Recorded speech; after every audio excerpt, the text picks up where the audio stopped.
माँ शारदे को नमन करते हुए श्री जगन्नाथ सरस्वती विद्या मंदिर इंटर कॉलेज के समस्त छात्र छात्राओं का इस कक्षा में बहुत बहुत स्वागत है। प्रिय छात्रों, आज हम हिंदी के एक ऐसे विषय को पढ़ने जा रहे हैं जो कक्षा 9 से लेकर के कक्षा 12 तक, यानी कक्षा 9, कक्षा 10, कक्षा 11 और कक्षा 12 के लिए समान रूप से उपयोगी है। ऐसी कोई परीक्षा नहीं है जहां से इस विषय से संबंधित कोई भी प्रश्न न पूछा जाता हो। एक निश्चित मूल्यांकन के तहत निश्चित अंकों के ये प्रश्न इसमें से पूछे जाते हैं। आज के शीर्षक का जिस पाठ्यक्रम को हम पढ़ने जा रहे हैं उसका नाम है हिंदी साहित्य का इतिहास। हिंदी साहित्य का इतिहास हिंदी विषय के अंतर्गत सबसे पहले पढ़ने योग्य चीज है। हिंदी साहित्य के इतिहास में हम पढ़ते हैं कि हिंदी साहित्य को लिखा जाना कब से आरंभ हुआ, कब से हिंदी के विद्वानों ने पुस्तकें लिखनी, कविताएं लिखनी आरंभ की, और विभिन्न आचार्यों ने, विभिन्न विद्वानों ने कब से उसका काल माना है। ये हम सब के लिए जानने योग्य चीज है। जैसा हम ऊपर देख पा रहे होंगे, हिंदी साहित्य के विभिन्न कालों का नामकरण एवं काल विभाजन इस प्रकार से है। सबसे नंबर 1 पर हम देख रहे हैं आदिकाल। आदिकाल 7वीं शताब्दी के मध्य से 14वीं शताब्दी के मध्य तक विभिन्न विद्वानों ने इस काल का जो समय माना है वो सन 743 ईस्वी से सन 1343 ईस्वी तक, 743 से लेकर के 1343 ईस्वी तक इस काल का समय है आदिकाल। आदिकाल हिंदी का पहला काल। विभिन्न आचार्यों ने इसके अनेक नाम सुझाए हैं। किन्हीं ने तो इनको आदिकाल नाम दिया है, किन्हीं आचार्यों ने इनको वीरगाथा काल नाम दिया है, किन्हीं आचार्यों ने इनको अपभ्रंश काल नाम दिया है, किन्हीं आचार्यों ने इनको संधि काल नाम दिया है, और किन्हीं आचार्यों ने इनको सिद्ध सामंत काल नाम दिया है। ये विभिन्न नाम विभिन्न प्रवृत्तियों के कारण से आचार्यों ने इन्हें दिए हैं। हमारे मन में एक जिज्ञासा उत्पन्न हो सकती है कि भारत देश तो हमेशा से शिक्षा का काल रहा है, फिर क्या हिंदी का जो अस्तित्व है वो 743 में क्यों आरंभ हुआ, इतिहास 743 से क्यों लिखा जाने लगा। इसके विषय में मित्रों एक समाधान प्रश्न है, वो ये है कि भारत में सबसे पहले संस्कृत भाषा, सभी आर्य भाषाओं की, सभी भारतीय भाषाओं की जननी संस्कृत है। संस्कृत पहले, सबसे पहले संस्कृत लिखी जाती थी। संस्कृत के बाद पाली आई, पाली के बाद प्राकृत आई, प्राकृत के बाद अपभ्रंश आई, और अपभ्रंश के शोरसेनी अपभ्रंश से इस आधुनिक हिंदी की उत्पत्ति हुई। हिंदी की जो उत्पत्ति है वो अपभ्रंश से हुई। तो इससे पूर्व का जो समय था वो अपभ्रंश काल कहलाता है, अपभ्रंश का था। तो सन 743 ईस्वी से हिंदी का काल आरंभ हुआ, और ये अपनी अपनी प्रवृत्तियों के कारण से इसका नामकरण दिया गया। आदिकाल नाम किसने दिया इसको? प्रसिद्ध इतिहासकार रहे हजारी प्रसाद द्विवेदी जी। हजारी प्रसाद द्विवेदी जी ने हिंदी के पहले काल को आदिकाल माना है।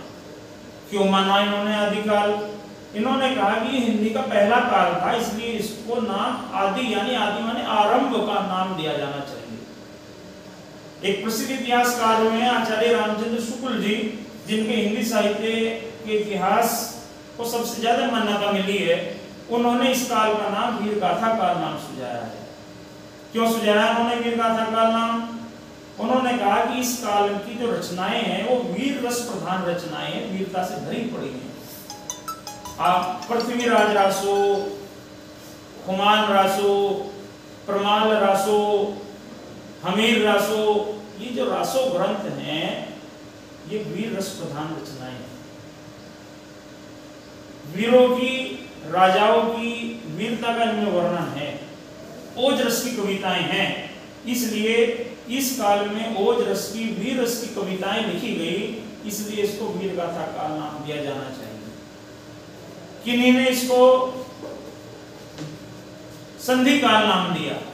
संधि काल यानी अपभ्रंश की और आधुनिक ये जो नई हिंदी थी इसकी का मिलन हो रहा था। राजनीतिक परिस्थितियों में अरब के आक्रमण हो रहे थे और भारतीय संस्कृति यानी अरब कालीन और भारत की संस्कृति मिल रही थी, उनकी भाषाओं के शब्द आपस में मिश्रण हो रहे थे, इस कारण से इसको संधि काल नाम दिया गया। अपभ्रंश, क्योंकि अपभ्रंश एक भाषा से इसकी उत्पत्ति हो रही थी और अपभ्रंश का एक दूसरा अर्थ होता है ऊंचे स्थान से नीचे की ओर आना। व्याकरण के नियम बदल रहे थे, उनमें कुछ ह्रास हो रहा था, इस कारण से इसका नाम अपभ्रंश काल। दूसरे, अपभ्रंश के शब्दों की बहुलता थी इस काल की कविताओं में। अपभ्रंश के शब्दों की बहुलता होने के कारण से भी इस काल को अपभ्रंश काल नाम दिया गया। सिद्ध सामंत काल नाम सुझाया है राहुल सांकृत्यायन जी ने। उन्होंने कहा इस काल को हम सिद्ध सामंत काल कह सकते हैं। क्यों कह सकते हैं कि सिद्ध सामंत काल? बड़े बड़े सिद्धों का, बड़े बड़े सामंतों का, जमींदारों का, जागीरदारों का वर्णन है इस काल की कविताओं में, इसलिए इसका नाम सिद्ध सामंत काल ही हम रख सकते हैं। जितने भी रासो ग्रंथ हैं वो सब इसमें लिखे गए। डिंगल पिंगल भाषा का इसमें प्रयोग रहा। डिंगल और पिंगल जो राजस्थानी भाषाएं हैं वो इस काल की भाषाएं रही हैं। तो आरंभिक काल था, आरंभिक काल नाम मिश्र बंधुओं ने दिया है इसको। वीर गाथा काल कहें, आदि काल कहें, सिद्ध सामंत काल कहें, अपभ्रंश काल कहें या संधि काल कहें, एक ही काल के ये विभिन्न नाम हैं। और विभिन्न आचार्यों ने 743 से लेकर के 1343 तक की इसकी समयावधि मानी है। ये विभिन्न प्रवृत्तियों के कारण से है। इस काल की रचनाएं वीर रस प्रधान रचनाएं रही हैं, डिंगल पिंगल भाषा का प्रयोग रहा है।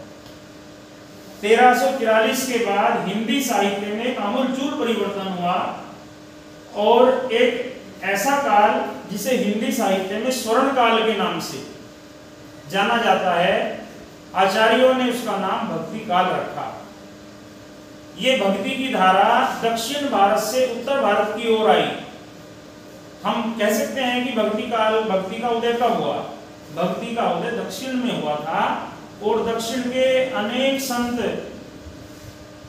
उन्होंने भक्ति की भावना को कविताओं के माध्यम से जनता के बीच पहुंचाया और फिर विभिन्न आचार्यों ने स्वीकार किया। तो भक्ति काल भारत के इतिहास में और हिंदी साहित्य में एक ऐसे काल के रूप में अवतरित हुआ जिसने भारत की राजनीतिक, भारत की सामाजिक, धार्मिक हर परिस्थितियों को बदला है। भक्ति काल के अंतर्गत किन्हीं ने तो ईश्वर को साकार मान करके, किन्हीं ने ईश्वर को निराकार मान करके अपनी काव्य रचनाएं की। भक्ति काल को किन्हीं ने तो ईश्वर को निराकार मान करके और किन्हीं कवियों ने ईश्वर को साकार मान करके काव्य रचनाएं की। जिन्होंने ईश्वर को निराकार माना उन प्रतिनिधि कवियों में कबीर दास जी थे, मलिक मोहम्मद जायसी थे, कुतुबन थे, मच्छन थे। ये सब जिन्होंने ईश्वर को साकार माना उनमें सिरमौर कवि तुलसीदास जी थे, भक्त कवि सूरदास जी थे, रसकान जी थे। ये कवि ऐसे थे जिन्होंने ईश्वर को साकार मान करके काव्य रचनाएं की। निर्गुण कवि, जो निर्गुण काव्य धारा के, निर्गुण भक्ति धारा के कवि, वो ईश्वर को निराकार मानते थे। वो कहते थे ईश्वर का कोई रूप नहीं है, उसकी कोई मूर्ति नहीं है, वो किसी एक जगह पर विराजमान नहीं है, वो सर्वत्र व्याप्त है। इसलिए उन्होंने अपनी कविताओं में ईश्वर को निराकार माना। इसके विपरीत सगुण भक्ति धारा के कवि ईश्वर का एक रूप मानते थे, उसकी तस्वीर मानते थे। उसके वो मानते थे कि मंदिर में भी अगर हम पूज रहे हैं तो भगवान हैं, वो हमारे बीच हैं। इसलिए उन्होंने सगुण भक्ति के पद गाए हैं। निर्गुण काव्यधारा और सगुण काव्यधारा अपने आप में फिर दो भागों में बटी। निर्गुण ऊपर को उठाइए। निर्गुण काव्यधारा के दो भाग हुए, एक ज्ञान मार्गी और एक प्रेम मार्गी। ज्ञान मार्गी निर्गुण भक्ति का धारा के दो शाखाएं, एक ज्ञान मार्गी शाखा, एक प्रेम मार्गी शाखा। ज्ञान मार्गी शाखा के कवि, प्रतिनिधि कवि हैं कबीरदास जी। कबीरदास जी क्या कहते थे कि समाज में ज्ञान के प्रचार से हम ईश्वर को प्राप्त कर सकते हैं। समाज सुधार का दृष्टिकोण, ज्ञान के प्रचार का दृष्टिकोण, गुरु की महिमा का दृष्टिकोण इस शाखा के कवियों में था। कबीरदास जी ने गुरु की बहुत महिमा गाई। कबीरदास जी ने समाज सुधार का बीड़ा उठाया और उन्होंने हिंदू मुस्लिम एकता पर भी बल दिया। ये कवि बाद में थे, समाज सुधारक पहले थे। और उन्होंने अपनी कविताओं में कहा कि हम हिंदू या मुस्लिम बाद में हैं, भगवान हिंदू मुस्लिम को नहीं बल्कि उसे मिलते हैं जो उन्हें पूजते हैं। और ये जो हमने बाहरी आडंबर रच रखे हैं, मूर्ति पूजा है, इस सब पर कबीरदास जी ने कुठाराघात किया। उन्होंने हिंदुओं को भी फटकारा, पहान पूजे हरि मिले सो मैं पूजूं पहाड़, तासे ये चक्की भली पीस खाए संसार। वो कहते थे यदि पत्थर को पूजने से हरि मिलते हैं तो मैं पहाड़ पूजूं, और नहीं मिलते तो फिर तो ये चक्की भली है उससे, जिसे संसार पीस करके खाता है। ऐसा नहीं है कि उन्होंने केवल हिंदुओं की भावनाओं को ऐसा कह करके कहा, वो मुस्लिमों को भी कहते थे। क्या कहते थे? कंकर पत्थर जोड़ी के मस्जिद लिए बनाए, ताचड़ा मुल्ला बाग दे रहा, क्या बहरा हुआ खुदाए। तो ये बाहरी जो जितने भी हमारे चीजें थी, इनमें कबीरदास जी विश्वास नहीं करते थे। और गुरु की महिमा उन्होंने सबसे पहले गाई है। गुरु गोविंद उखड़े लागो पाई, बलिहारी गुरु आपने गोविंदियों बताए। भगवान से भी ज्यादा दर्जा वो गुरु को देते थे। तो इस काल की सबसे प्रमुख विशेषता रही है बच्चों, ज्ञान का प्रसार। बाहरी आडंबरों में, बाहरी विश्वासों में भगवान नहीं मिलते, इस काल की कविता का ये प्रमुख प्रतिपाद्य विषय था। उन्होंने समाज सुधार का दृष्टिकोण रखा, ऊंच नीच की भावना, गुरु की को दूर करना और गुरु की महिमा को गाना, यही ज्ञान का था। कबीरदास जी के गुरु रामानंद जी थे। कबीरदास जी पढ़े लिखे नहीं थे, लेकिन साधु संतों की संगति में रह करके उन्होंने बहुत ज्ञान प्राप्त कर लिया था। कबीरदास जी ने स्वयं लिखा कि मैंने कभी कलम को हाथ से नहीं पकड़ा। फिर हम क्या कहते हैं, मसी कागज छियो नहीं, कलम गयो नहीं हाथ। इससे ये सिद्ध होता है कि मैंने शाही की दवात नहीं देखी, पकड़ी, कलम नहीं छुआ, फिर लिख दिए कैसे इन्होंने, इतने ग्रंथ कैसे लिख दिए। तो उनके एक शिष्य थे धर्मदास, वो लिखते थे। कबीरदास जी बोलते थे, धर्मदास जी लिखते थे। और कबीर ग्रंथावली, जिसे हम बीजक के नाम से जानते हैं, इसके 3 भाग हैं, साखी, सबद, रमैनी। ये भक्ति काल की ज्ञान मार्गी शाखा का सबसे प्रतिनिधित्व करने वाला ग्रंथ है। इसी की दूसरी शाखा प्रेम मार्गी शाखा, जो कहते थे ईश्वर को प्रेम के द्वारा प्राप्त किया जा सकता है। आप हर प्राणी से प्रेम करिए। मलिक मोहम्मद जायसी, कुतुबन, मज्जान, ये इस काल के कवि थे। क्या कहते थे? मलिक मोहम्मद जायसी ने पद्मावत लिखी, अखरावट लिखी, आखिरी कलाम लिखी, ये पुस्तकें लिखी और इन्होंने प्रेम का संदेश दिया। सगुण भक्ति काव्य धारा में हम आते हैं राम भक्ति काव्य धारा, जो भगवान श्री राम को अपना आराध्य देव मानते थे, ऐसे कवि राम भक्ति धारा के कवि कहलाए। और इसके जो प्रतिनिधि कवि थे वो थे तुलसीदास जी। तुलसीदास जी ने एक ऐसा ग्रंथ लिखा जो जब तक भी इस भारत देश में हिंदू संस्कृति बची रहेगी, उस ग्रंथ का सम्मान रहेगा। श्री रामचरितमानस। श्री रामचरितमानस राम भक्ति काव्य धारा को का पूरा प्रतिनिधित्व करने वाला एक ग्रंथ है। तुलसीदास जी ने इसके अलावा भी और बहुत सारी किताबें लिखी हैं। विनय पत्रिका लिखी है, कवितावली लिखी है, दोहावली लिखी हैं, ये सब लिखी। लेकिन उनका जो सबसे महत्वपूर्ण ग्रंथ रहा, जो इस काल की विशेषताओं को प्रकट करता है, वो रहा है श्री रामचरितमानस।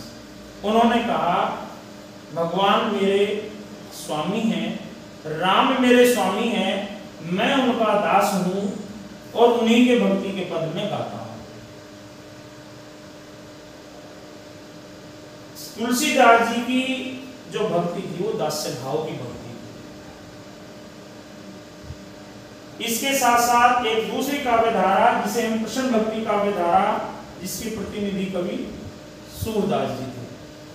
सूरदास जी ने 3 ग्रंथ लिखे, सूर सागर लिखा, साहित्य लहरी लिखी, सूर श्रावली लिखी। सूर सागर इनका एक ऐसा ग्रंथ है, इसमें भगवान श्री कृष्ण जी की बाल लीलाओं का इतना मनोरम, इतना सुंदर चित्रण किया गया है कि ऐसा कहते हैं कि सूरदास जी बाल छवि का कोना कोना झांकाए। बाल, ये श्री कृष्ण जी को अपना सखा मान करके कविताएं लिखते। तो भक्ति काल में सब हमने सीखा, भक्ति काल की 2 काव्य धाराएं। कौन सी? एक निर्गुण काव्य धारा और एक सगुण काव्य धारा। निर्गुण काव्य धारा के कवियों ने कैसी कविताएं लिखी? ईश्वर को निराकार मानकर, ईश्वर का कोई रूप नहीं है ऐसा मानकर। सगुण भक्ति काव्य धारा के कवियों ने ईश्वर का रूप माना।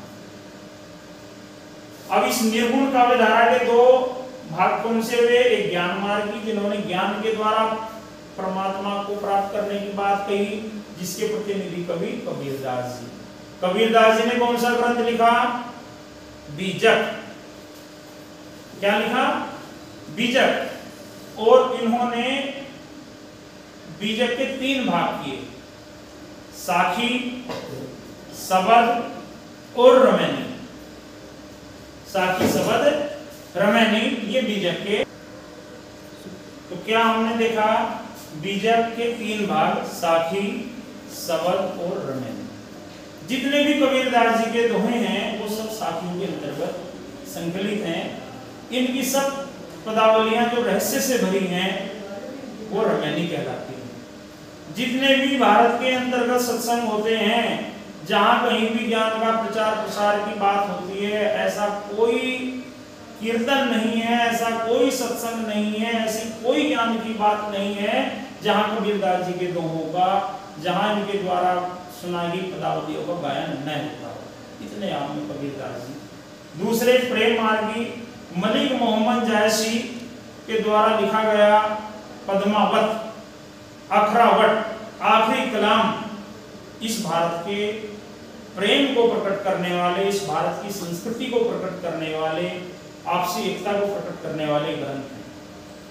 यदि आपको संपूर्ण भारत की संस्कृति के को देखना हो, यहाँ की अपनत्व को देखना हो, यहाँ के राजा और प्रजा के संबंधों को देखना हो, पिता पुत्र के संबंधों को देखना हो, भाई बहनों के संबंधों को देखना हो, पत्नी पति के संबंधों को देखना हो, तो प्रतिनिधि ग्रंथ आप पढ़ लीजिए श्री रामचरितमानस। पूरे भारतीय संस्कृति का ज्ञान करा देगा, ईश्वर का ज्ञान करा देगा। और यदि आपको भगवान ने कैसे यहाँ पर अवतरित, कैसे क्रम की स्थापना की, कैसे अपनी बाल लीलाएं की, अगर ये देखना हो तो आप कृष्ण भक्ति काव्य धारा में सूरदास जी को देख लीजिए। जिस काव्य धारा ने भारत की हर परिस्थिति को बदला, जिसने राजनीतिक परिस्थिति को बदला, धार्मिक परिस्थिति को बदला, सामाजिक परिस्थिति को बदला, सांस्कृतिक परिस्थिति को बदला, उस काव्य धारा का नाम, उस काल का नाम भक्ति काल। ये हिंदी का दूसरा काल था। और इतने सारे परिवर्तन करने के कारण से, इसने इतनी उपलब्धि देने के कारण से ही इसे विद्वानों ने हिंदी साहित्य का स्वर्ण काल कहा है। किसको? भक्ति काल को। तो हमने दो काल पढ़े हैं, एक पढ़ा है आदिकाल, एक पढ़ा है भक्ति काल। आदि काल में हमने क्या पढ़ा? आदि से मतलब आरंभिक। हमने देखा कि हिंदी का पहला काल था और इस काल के सबसे ज्यादा नाम है। बच्चों आपको कंफ्यूजन होता होगा कि भाई इतने नाम, हम कैसे वीर गाथा काल किसे कहते हैं, सिद्ध सामंत काल किसे कहते हैं, भ्रंश काल किसे कहते हैं, संधि काल किसे कहते हैं, ये सब एक ही काल के नाम हैं। तो हमें ये याद रखना चाहिए कि आदि काल आए, वीर गाथा काल आए, अब भ्रंश काल आए, सिद्ध सामंत काल आए, चारण काल आए, प्रारंभिक काल आए, एक ही काल है और वो हिंदी साहित्य का पहला काल, जिसकी अवधि अधिकांश विद्वानों ने 743 से 1343 ईस्वी तक स्वीकार की है। जितने भी हमारे रासो ग्रंथ हैं वो सब इसी काल में लिखे गए। इस काल की प्रमुख प्रवृत्तियां रही हैं, वीर रस का कविताओं में प्रयोग रहा है। सबसे पहले वीरता का वर्णन है, क्योंकि इस काल के जो कवि हैं वो राज आश्रित कवि थे। वो अपने राजाओं के संरक्षण में रहते थे और युद्धों को वो सजीव देखते थे सामने, उसी का वर्णन करते थे। पृथ्वीराज चौहान के राज कवि कौन थे? चंद्रप्रदायी। चंद्रप्रदायी उनके साथ जाते थे, वो देखते थे युद्धों को और देख करके वैसा ही यथावत वर्णन करते थे। ऐसे ही परमाल रासो जगनी कवि ने लिखी है, जिसका अलाउधल एक नाम है। तो ये इन्होंने भी ऐसे जितने भी सारंगधर ने हमीर रासो लिखी है, जितने रासो ग्रंथ हैं वीर रस से भरे हैं। और क्योंकि ये सारे वीर अधिकांश राजस्थान के थे और राजस्थान की दोनों भाषाओं डिंगल और पिंगल में कविताएं लिखी गई हैं। रासो ग्रंथ की इसमें प्रधानता रही है। तो हम लोग हिंदी के आदि काल के अंतर्गत सिर्फ इतनी बात समझें कि ये हिंदी का पहला काल था। इसके बहुत विभिन्न नाम थे, जो नाम प्रवृत्तियों के कारण से विभिन्न आचार्यों ने सुझाए हैं। और इस काल में रासो ग्रंथ लिखे गए, डिंगल पिंगल भाषा की प्रधानता रही, वीर रस की प्रधानता रही, भारत की राजनीतिक एकता इसमें छिन्न भिन्न रही। ये वर्णन विषय भी रहा, ये वर्णन विषय भी इसमें